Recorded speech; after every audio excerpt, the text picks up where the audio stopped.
Good day, everybody, and thank you for joining us for this special presentation. We'll get started in about 30 seconds.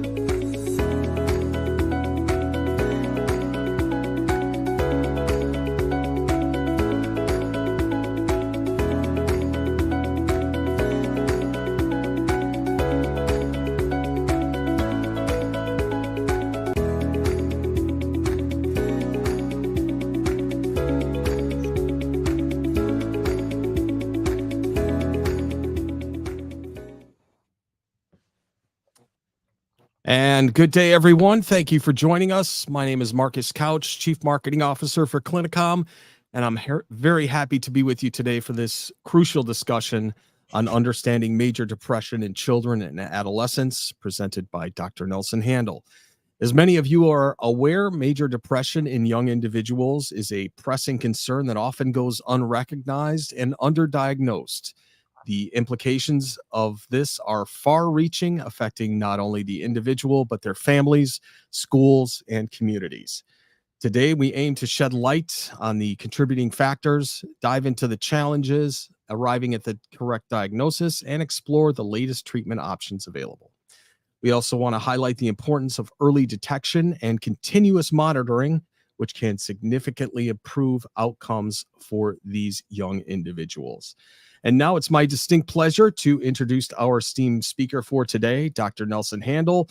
Dr. Handal is not only a leading expert in the field of psychiatry, but a passionate advocate for improving mental health care. His extensive experience and dedication to the subject make him a perfect guide for today's discussion. Dr. Handal's insights and expertise have been instrumental in shaping the way we approach mental health, and we're truly honored to have him with us today. Without further ado, I'll hand it over to Dr. Handal. Dr. Handal, the floor is yours. Thank you, Marcus. I appreciate that introduction, and very glad to be here to talk about this extremely important topic that has to do with children, adolescents, and depression. So we will start with our first slide. I'm a board-certified child psychiatrist, a child and adolescent, as well as adult psychiatrist. And I have some disclosures. I do research for several pharmaceutical sponsors. We have done over 100 trials already with Harmonex Neuroscience Research. And I'm the medical director, founder, owner for Dothan Behavioral Medicine Clinic. This clinic serves about 200 patients a day, and also founder of and partner of Clinicom. So what we will try to do today is address major depression in children and adolescents as a crisis, because it really is a crisis. I'm going to talk about that, and then we'll start to show and understand what is major depression in children and adolescents, and what's the course of it. And then we will learn about some of the contributing factors that talks about major depression or contribute to major depression.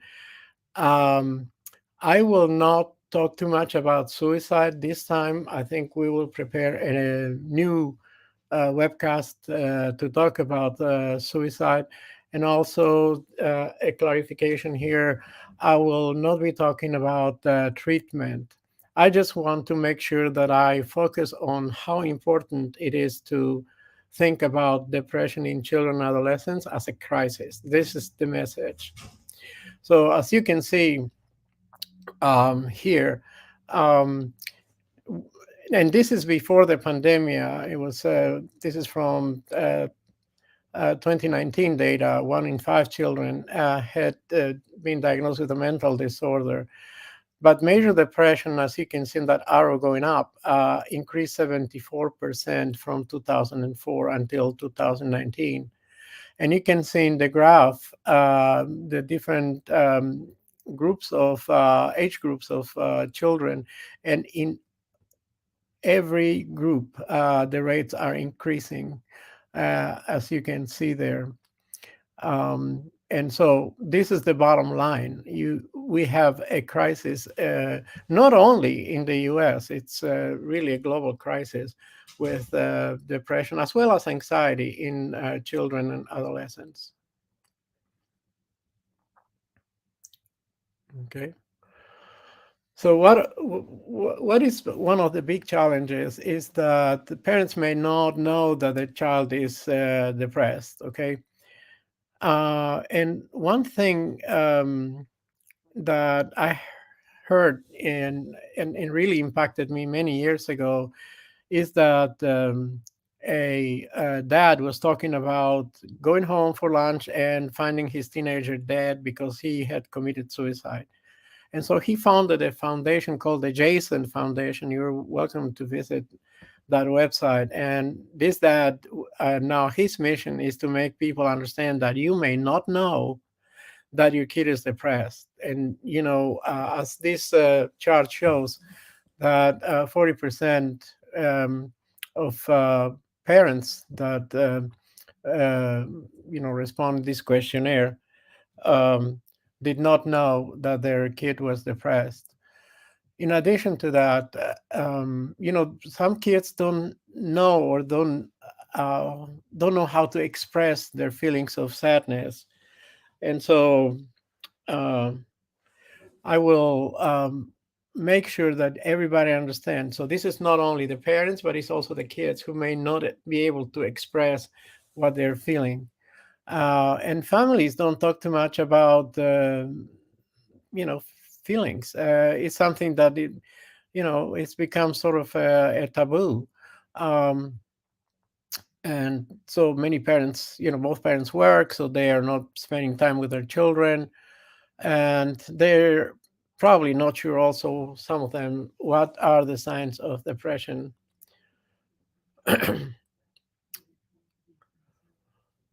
So we will talk about two main contributing factors. Obviously, COVID has been one, and the other one is, you know, problems with smartphones and these websites or these applications that are contributing to have higher rates of depression. As you can see here, the top sign is for anxiety.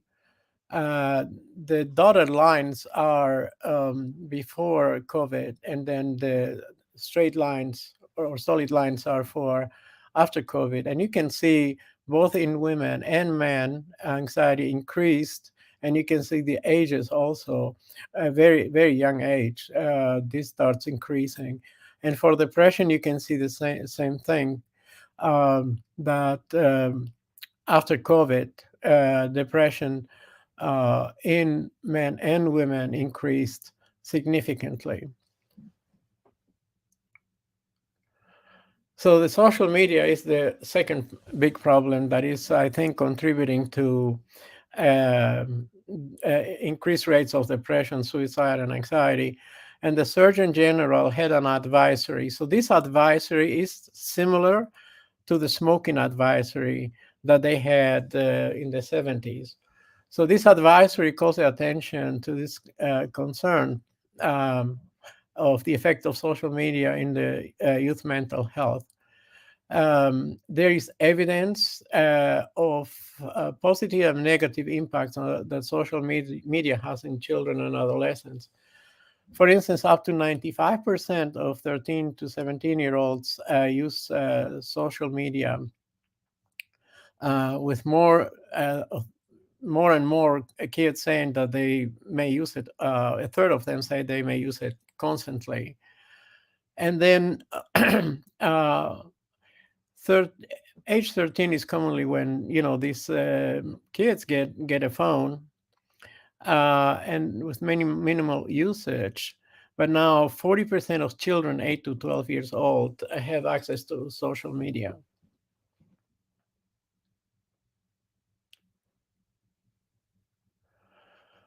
So social media, smartphones, and hours of usage contributing to depression. You can see on the red line, how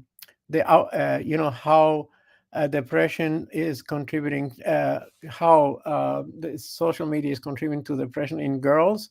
You can see the uptake there after using more than 2 hours a day. And also you can see the same thing in boys, but it's not so severe. And then they took also questions about smartphones and well-being. And you can see well-being also can be affected after using it 2 hours. So if you have a chance to limit the usage of smartphones to or social media for you all who have children, it is really important that you consider that slide. But the worst fights I have seen of parents having with their children is when they take social media away or their phones away. And so it becomes a problem. It becomes a real problem. These slides showing, you see in the y-axis, you can see the severity of the problem, and then you can see the, in the x-axis, you can see the years. So the smartphone came out in 2007, okay? If we can mark it there, excellent. And then in 2008, we had Facebook coming out. 2011, we had Instagram. 2012, we had Snapchat. And then 2016, TikTok. So you can see the influence of smartphones and these platforms and social media. It is super important that we can match the effects of self-harm, which is the blue line, and actual suicides. This is in 12 to 14-year-old girls. So this is terrible, and that's why I'm choosing these slides to point out to the fact that our children are getting very depressed, suicidal, very anxious, and we have to do something about it. Go ahead, next. Okay, epigenetic is whatever effect the environment may have on our genes. I'm really interested in epigenetics, but here they're showing the effect of epigenetics on transgenerational transgenerational model. And you can see how the blue line, which is obesity, picks up so severely from the early 80s on. And then you can see also ADHD, that red line, depression, that gray line, and ASD, or autism spectrum disorder. These disorders are taken off. And the question is, does the environment have anything to do with this? And into this environment, I have to add social media, and we have to add, pandemics like the one that we, unfortunately, we had to go through a few years ago, a year ago or 2 years ago. All right. So, but there is another issue here that contributes to patients becoming suicidal or depressed. And this is extremely important as well. And that is parental divorce. So there is a direct link of parental divorce or teenagers living in a single parent family, or they not having any connection with one of the parents, or being fatherless. And so this divorce or living with one of the parents and not having a good relationship with the other parent contributes to increased risk of suicide. And this is in children and adolescents.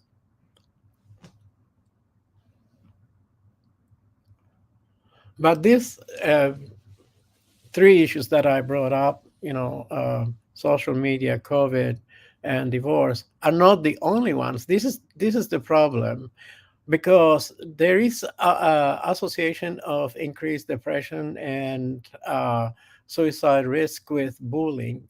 And now we have electronic bullying, social media bullying. We have severe problems, and we see that all the time, not only with bullying, but with kids who um, uh, belong to the LGBTQ group, and it's extremely sad what they have to go through because of their gender identification. They have problems with bullying. For instance, the other problem, race. The rate of suicide among Black boys has grown faster than any other group. So that's another problem. Kids who have poor intellectual or psychosocial functioning, that because nowadays is so much expected from children that they have to adapt to the um, uh, platforms, to looking in a certain way or being in a certain way. This puts a huge pressure on children to perform socially in a certain way, and that contributes for them to start feeling inadequate or start feeling that they are not good enough. Traumatic brain injuries has contributed for kids to think about depression because of the symptoms they experience, like headaches or memory problems. Chronic health problems. For instance, I had a kid who um, went through cancer, and he told me that depression and anxiety was worse than cancer because, thank God, I mean, he's doing well with his cancer now.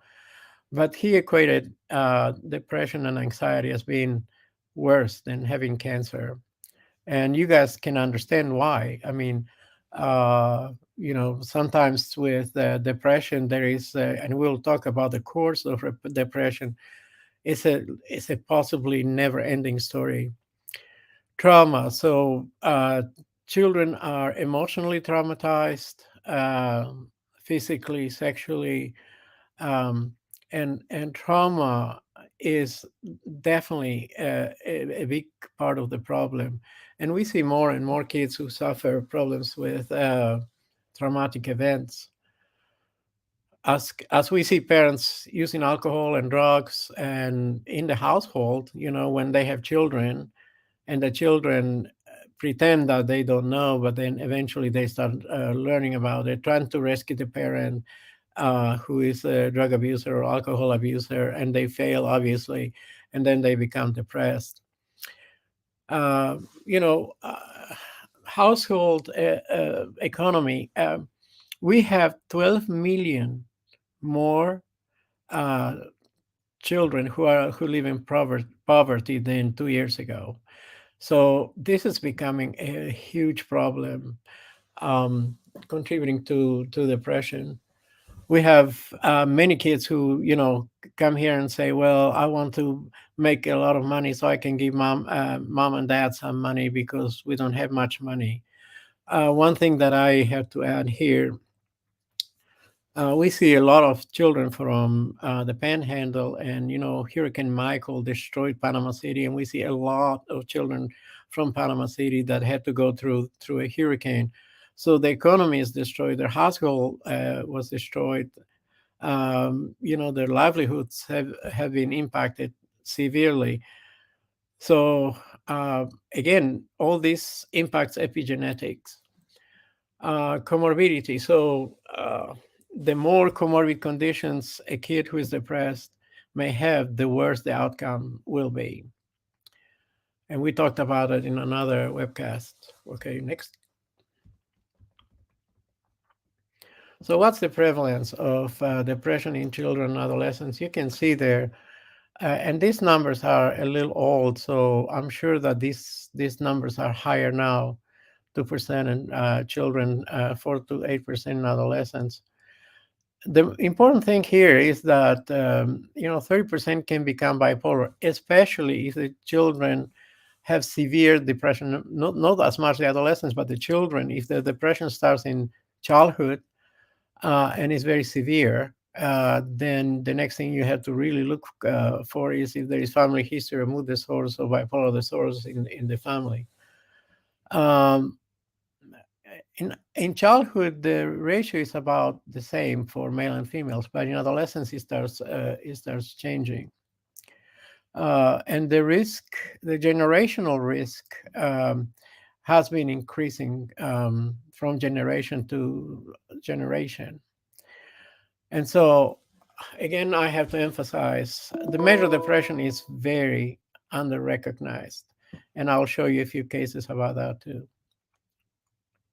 or one case. All right, we were talking about genetics. So if a child has one depressed parent, they are 3 times more likely to have a lifetime episode of depression. If the first degree relative of a child has measured depression, then there is 30 to 50% chance of developing depression or anxiety. Next.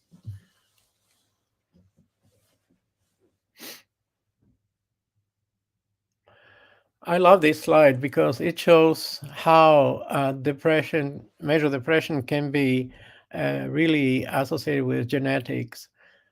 You see monogenetic twins, that means they were born from the same egg and 2 sperms. And then you can see the monozygotic twins, but that were raised apart. So there was no influence of the environment as much. And you still have a significant percentage of them, developing major depression compared to dizygotic twins who are born from 2 different eggs. Next.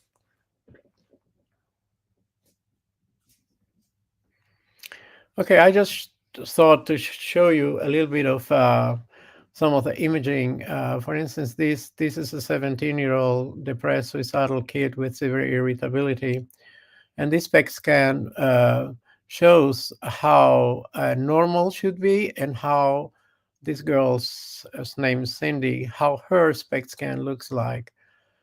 Next. The same thing we can show with this MRI. And you can see how on the left is somebody who was treated with cognitive behavioral therapy and what areas are affected. And on the right, you have in red the areas that are affected when you treat them with paroxetine, which is Paxil. So one thing that is extremely important is to understand that, yes, medications help tremendously, but medication without therapy or cognitive behavioral therapy, the outcomes 5 years after are much, much worse. So I always send my patients who have major depression, my children have major depression, to therapy. And then if the severity of the depression is significant, altering their functioning, their daily function, I use medication. So how do we diagnose somebody who with major depression, major depressive disorder? This is according to the Diagnostic and Statistic Manual. Now we are in the version 5. It comes out every 10 years. And this is a text revised version. So there has to be 2 weeks of significant mood changes. They can be depressed or very irritable. They have to have lack of interest or lack of experiencing pleasure. And other symptoms are changes in appetite, weight loss, not interested in having activities or difficulty concentrating, indecisiveness. Difficulty concentrating is different than paying attention. Difficulty concentrating means you have not enough brain energy to elevate your arousal to the point where you can catch the information. ADHD patients, they have enough arousal, they are ready, but that the information is flowing out and not sinking in. Patients who with major depression also have problems with energy. You have to think about the energy in the brain and in your body being very, very low. Actually, on scanning technology, we can also see the astrocytes, which are special cells in the brain, start decreasing in number. So lack of motivation and then suicidal ideas or acts are significant. And they have to impair their functioning. That is a very important.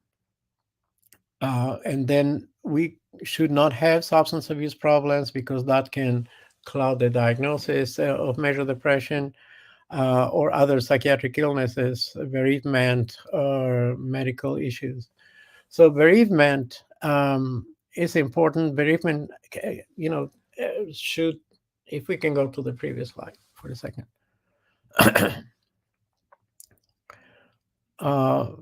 Yeah, so you can see there bereavement. Other psychiatric issues that can mimic depression are, for instance, schizophrenia, because schizophrenic, and it can happen in children and adolescents, have lack of motivation or apathy, or we call it negative symptoms. Um, uh, they communicate less, and sometimes you can misdiagnose them with major depression, but it's important to look into schizophrenia as well. Or kids who have social anxiety, um, they may want to be with other children, communicate with other people, but they may, because of their social anxiety, they may feel like, they will say the wrong thing or they will not communicate correctly. Bereavement after 2 months of losses, most times things should get better, especially if the kid is 8 years or older.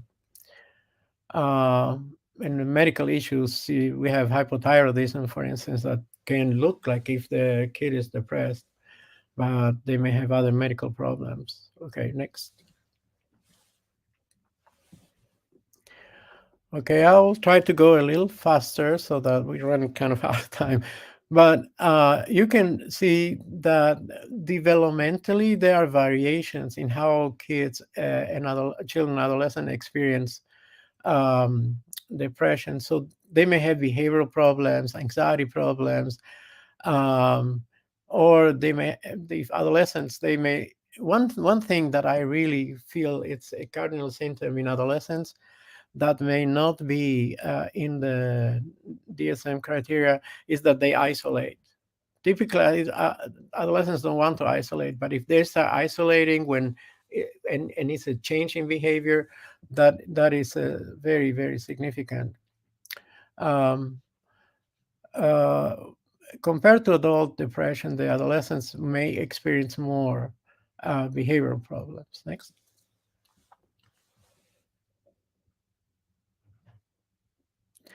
Okay, I put this slide to show how these symptoms may change from one age group to the next group, like infancy, preschool, early school age, or late school age. Um, so most important than anything is to identify maybe in infancy, yes, maybe some infants can get depressed, especially if both parents have symptoms of or have been diagnosed with depression. So they can show lethargy or they can show severe tantrums. In preschool age, again, behavioral problems is what we see mostly, nightmares, and being sort of passive aggressive, being defiant. In early childhood, early school age, we see more somatization, definitely, and then aggression, refusing to go to school, and then in late school age, I think they have more neurovegetative symptoms, nightmares. Self-reproach is super important. They don't like themselves, and the apathy. Now, one thing that I have been doing for many years is asking these children if they have wishes. Depressed kids in early school age or late school age, they will say many times they may have one wish or maybe two, but most of them have no wishes because they feel hopeless. So that's one way to sort of start suspecting that a child or an adolescent may have depression. Next.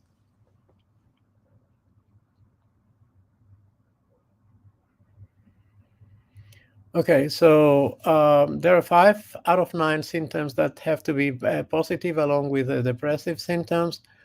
So uh, in medical school, we use SIG ECAPS, like the old-fashioned way of writing a prescription. ECAPS, like vitamin E.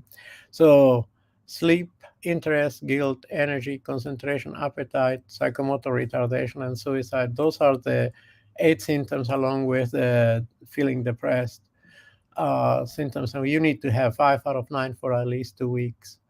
So if any pediatrician is listening, or if some therapists are listening, if the severity of the depression is 7 or higher, I would say even 6 or 7 out of 10, um, uh, then definitely you have to refer to the child psychiatrist. And I know that many places don't have the opportunity to, uh, uh, you know, have access to a child psychiatrist.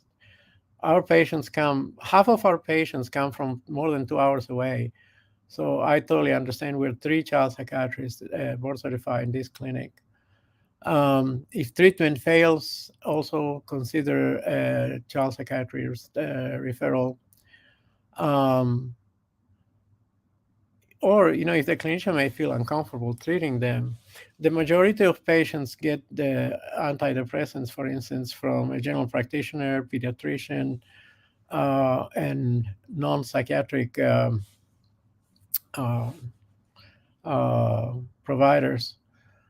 If the patient had a suicide intent, but there's no plan, they are not uh, having a really recent plan, but they have intent, or if they have intent and plan, definitely something more serious needs to be considered, like inpatient care.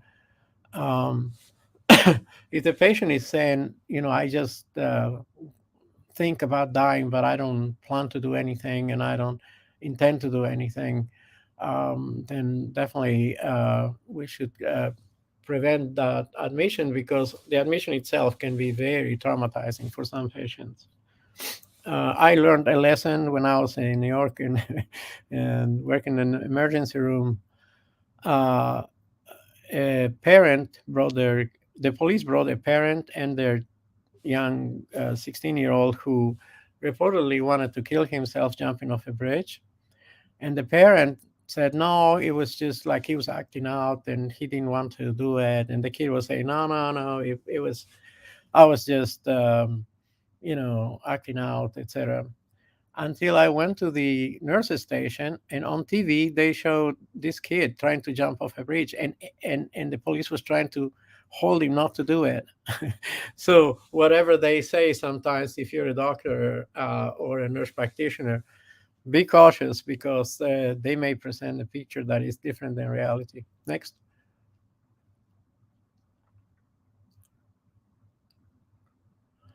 So real quick, we'll talk about the course of depression.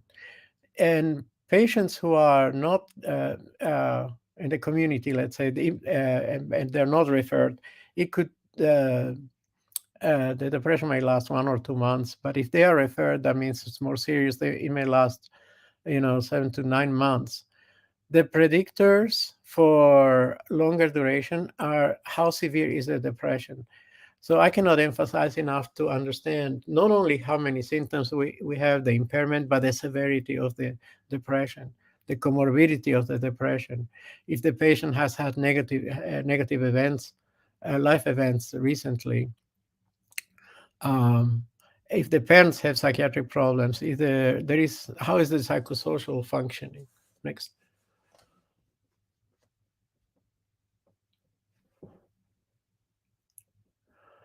Okay.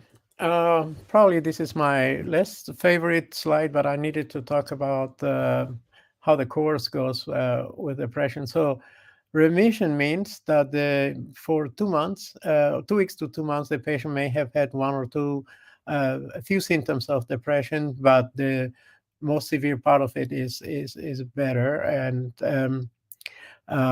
then it says here, 90% of major depressive episodes will remit 1 to 2 years after. So this is not a condition that you have it for a few weeks only. It can come back.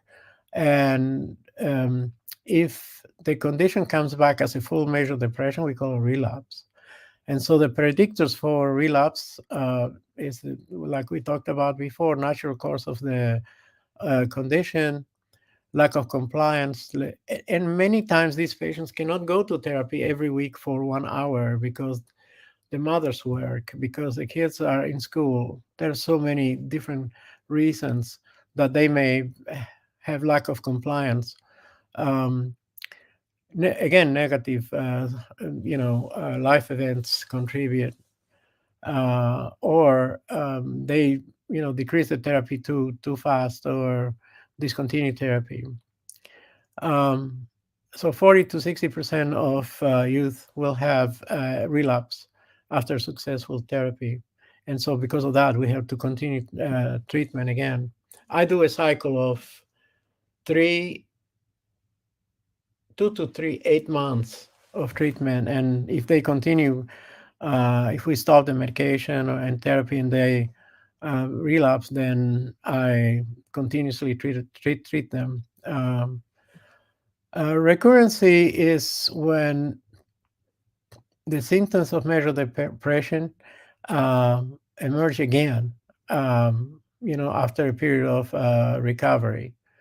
And then these symptoms have to be clean for 2 months, and then again, the symptoms may reappear.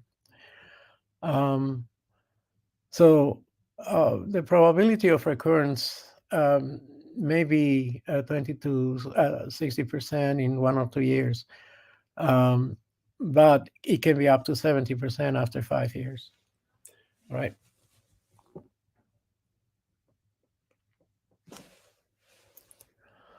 All right. Before I show you some cases on Clinicom, I will emphasize the importance of this slide. There is 60% increase in suicide, the suicide rate since 2011 until 2021. We all should be worried about our children getting to this point. And I think this slide shows exactly that. Okay, now I will show you 2 cases. Let me see if I can share my screen.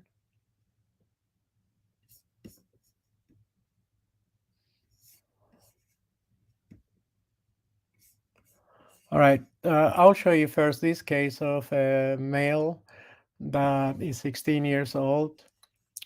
And the interesting thing here is that when they're adolescents, so from age 13 on, we ask the patient, so the 16-year-old case in this situation, to complete part of Clinicom, the clinical part.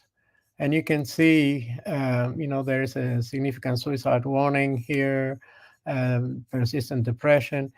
But we also request the parent to complete, one of the parents, to complete the same clinical, but also the psychosocial part.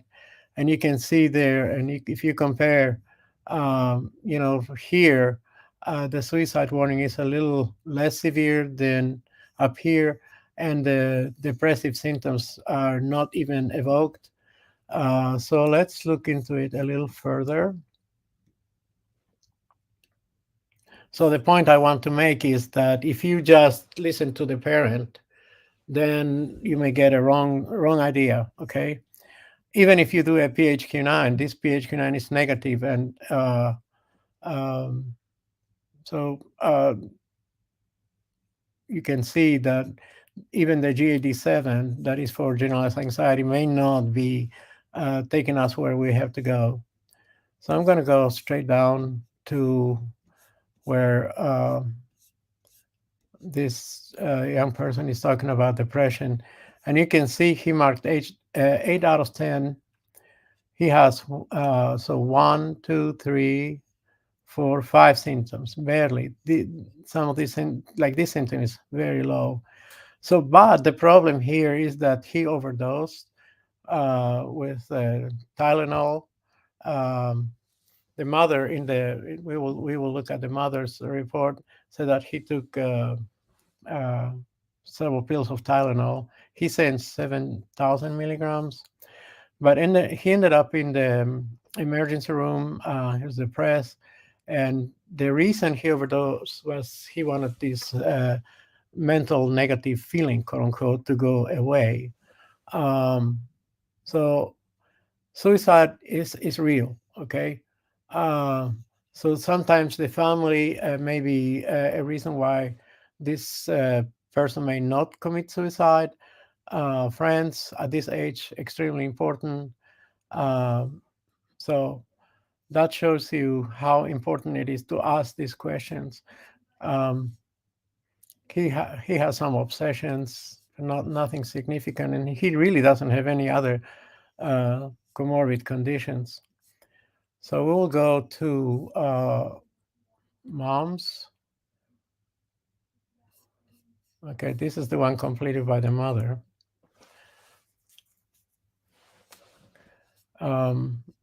Again, PHQ-9, GAD-7, they're not very significant, but the suicide warning here is.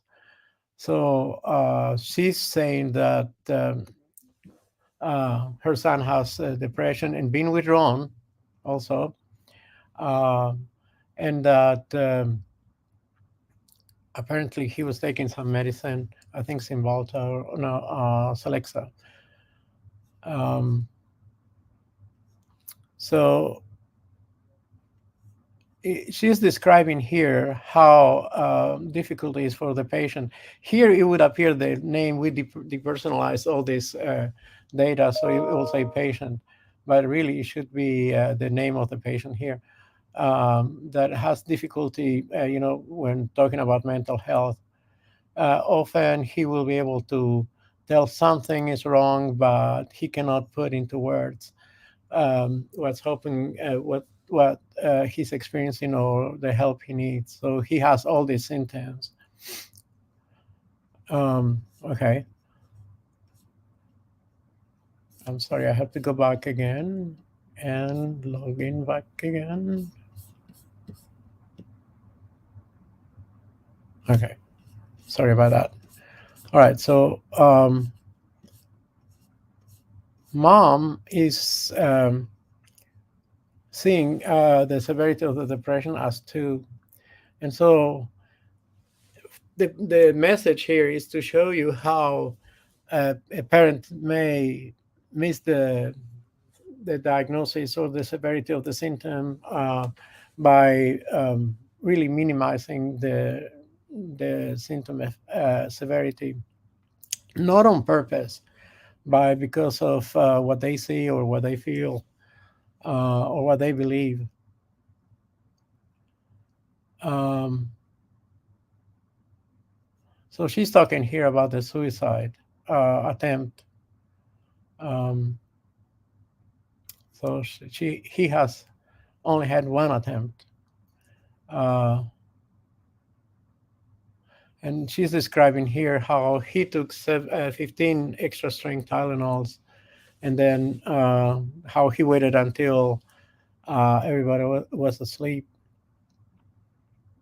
My point here is to show you how with a tool like Clinicom, which I cannot do my job without, you can learn so much. But let's move, for instance, a little here. Let me see. because we have time problems. Hang on one second. Okay, family history. Mom put here that her brother has attention problems, and then one brother, or maybe the same brother, has hyperactivity problems, but nothing else.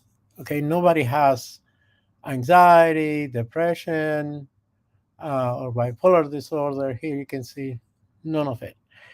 But down here, she puts that both maternal and paternal uncles suffered from anxiety as children. Some therapy was given at the time, but nothing extensive. So I have the feeling mom is minimizing what the story really is based on science. I'm sure there is somebody who has major depression. Dad is in the military.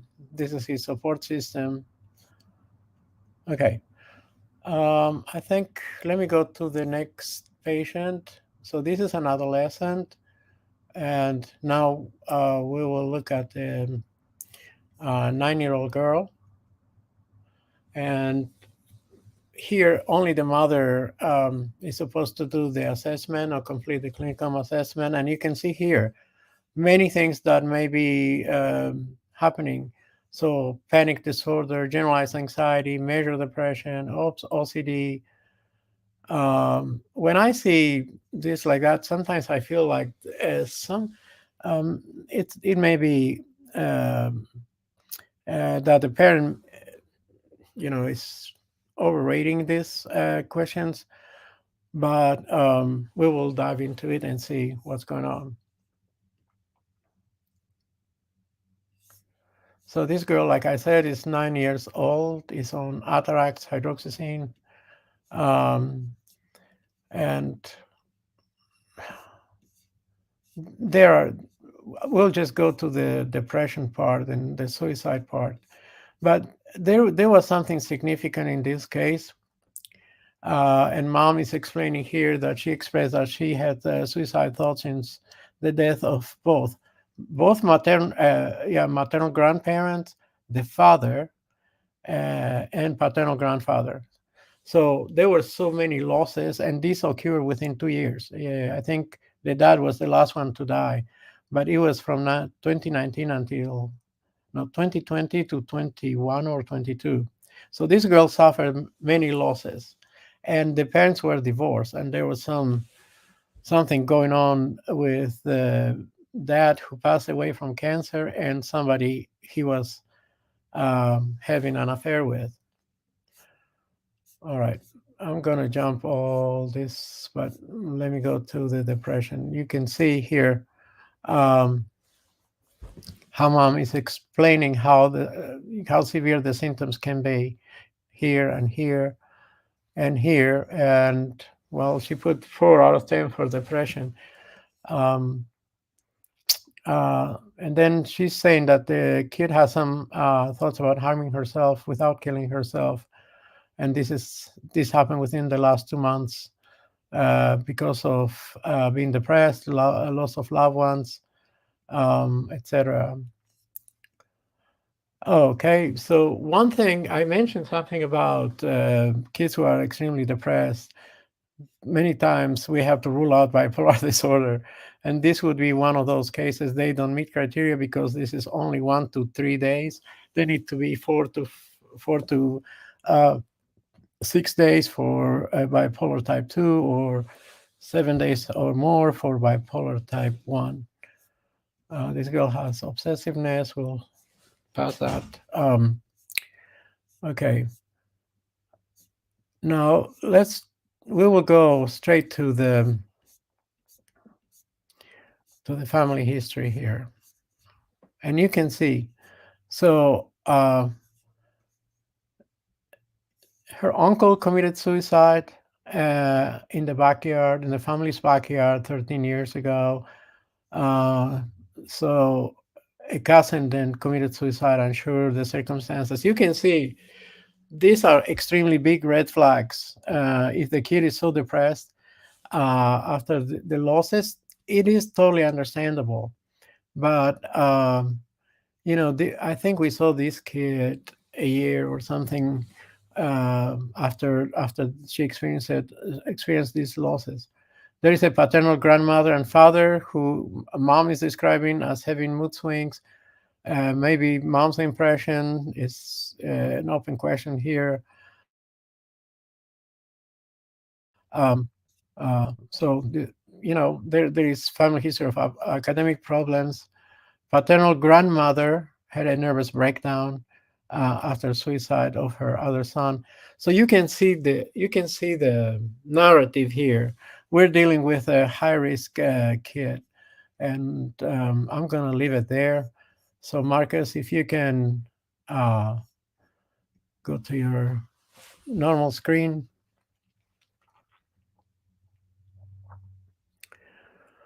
And so I think we are aware now how important it is to identify depression, how important is social media as a contributing factor, how important the pandemic was, how important family history is, how important so many other factors that we talked about, and how important it is, most important than anything, is that we as adults are aware that this is a crisis. Next.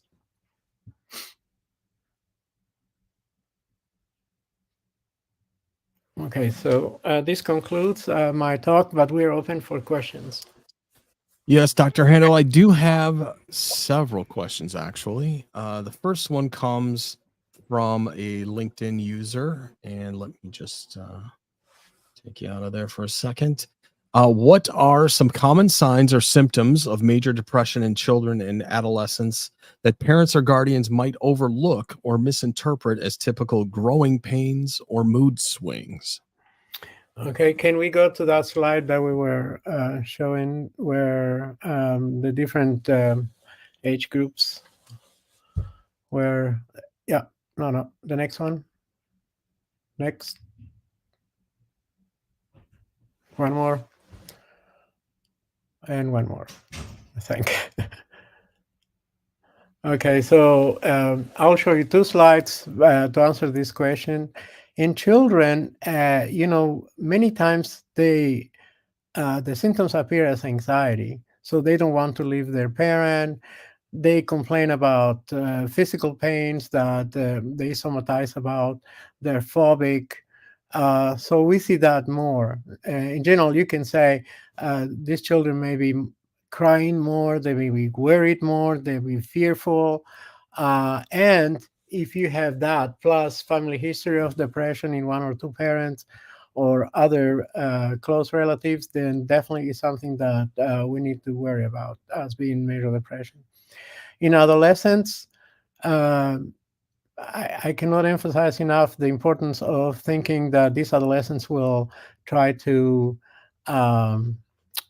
stay in their rooms. They will be showing some impairment in functioning. They don't want to have dinner with the family. And this has to be a change in behavior. It's not that their usual selves, you see. So it's really important to understand there has to be a change. There has to be a change in how they're behaving. And also, the behavioral changes may be aggression, irritability. Depends how the parent is addressing the issue of the kid trying to be isolated. For instance, they want to be isolated in a dark room with their phone, and parent goes in and starts being mean and aggressive and shouting and calling them names. Yeah, that doesn't help at all.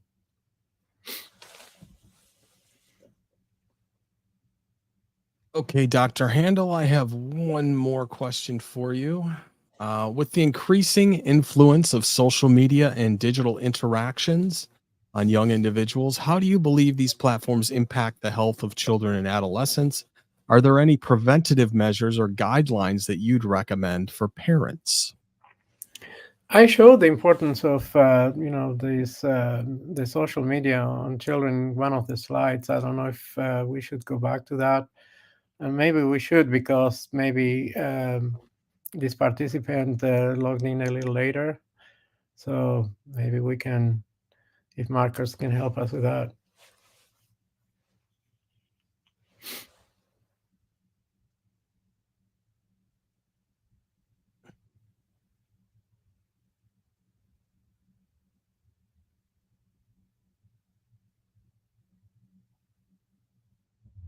Okay. So yeah, well, I'll let's get start with there. this one. We'll go to the next one. Okay. This is a slide that shows suicide rates, completed suicide rates for girls 12 to 14, and we talked about the blue line uh, really is attempts of suicide. The actual completed suicides in red. And you can see, and I talked before about 2007, the iPhone comes out, 2008, Facebook comes out. You can see there. And then obviously no kid had a phone. But later on, um, you can see, for instance, Snapchat comes in around 2012, 2016, TikTok. And you can see how the rates of suicide attempt and self-harm increase. Now, Marcus, if we go to the previous slide,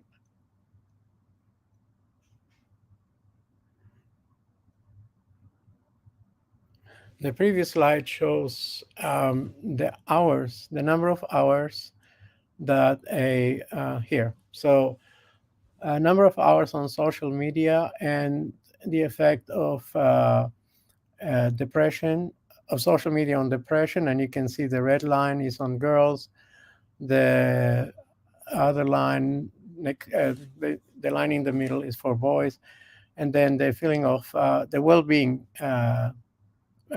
feeling on the lower uh, line.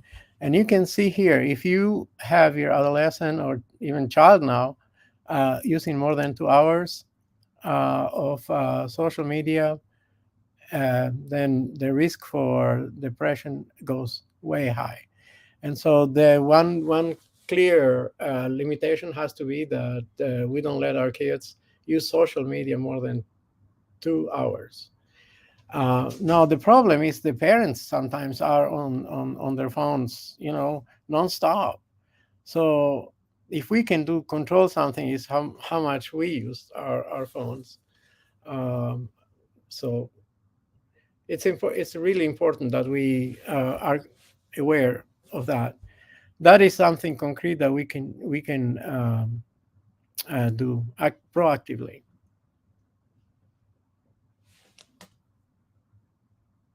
Okay, Dr. Handel, I have one final question here, which must be someone that might not know a lot about Clinicom, which is you mentioned the importance of early detection in treating major depression.